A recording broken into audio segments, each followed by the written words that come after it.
win over the arguments here because he's sort of the architect or the chief player of the Ronald Reagan tax cuts, the ones that were consequential a generation ago. Hard to believe. He hasn't aged a day. But I'm talking, of course, about Art Laffer. Art, they are trying to woo you, aren't they? Tell me what's going on. Well, you know, my view is to just cut the corporate rate to 15%, Neil, and be done with it. As James Carville said, keep it simple, stupid.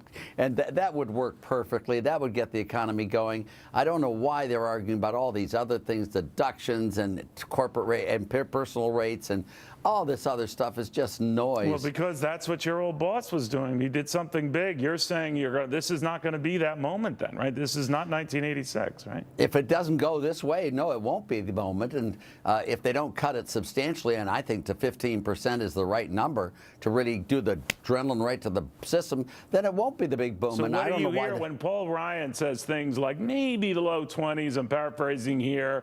Orrin Hatch says maybe the low 20s. I mean, they seem to be sensing that as a starting point.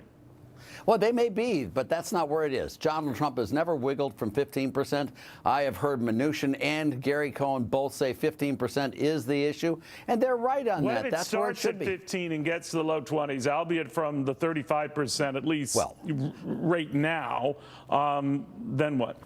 Well, I would be happy with low 20s compared to 35. That would be for sure.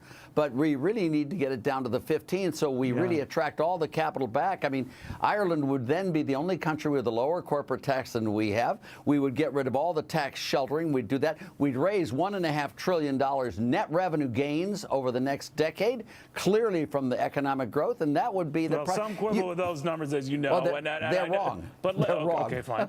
Thank you. Are you annoyed that it is devolved to this? I mean, you know, like you always remind me, hope springs eternal. You're an optimist, but that we've come down to this, that maybe, look, let's cut our losses here, settle for a much lower business rate, maybe address these other rates later. What happened?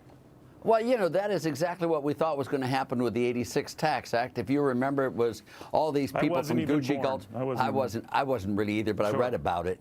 But all these people were trying to get their favors and all this stuff in there, and it was Moynihan and Packwood late at night with a bottle of scotch, slammed on the table and said, to hell with all of this. Let's just drop it to 28%, drop the corporate from 46 to 34%, get rid of all these loopholes, gadgets, gimmicks, tricks, and things, and let's just do it and get going. That's when bipartisanship really worked.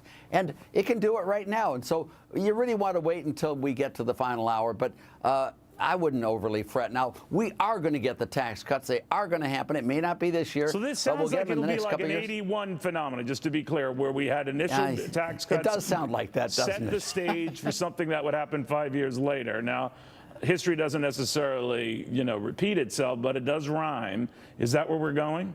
It could be. It could be where we're going. And, you know, if we can get it done in 5 years, that would be great, too. I mean, life is a marathon, Neil, and the '86 Tax Act was what gave us a lot of the prosperity. We got 97 votes in the Senate with the '86 Tax Act, cutting the highest rate from 50% to 28%, cutting the corporate rate. Well.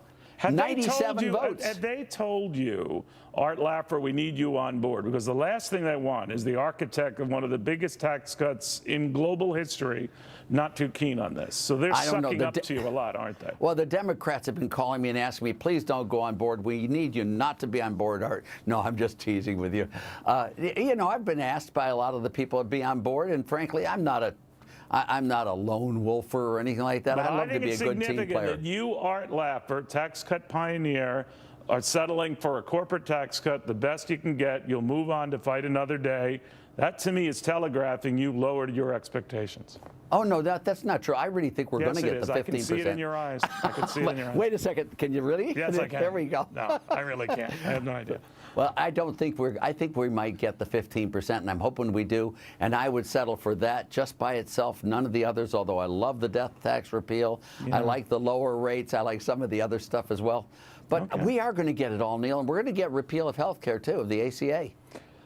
All righty. Let me tell you about how I plan to lose 50 pounds. That's another show, another segment. Come on. No. We'll come on. I'm going to tell you I'm going to be 50 years younger. Okay, there you go.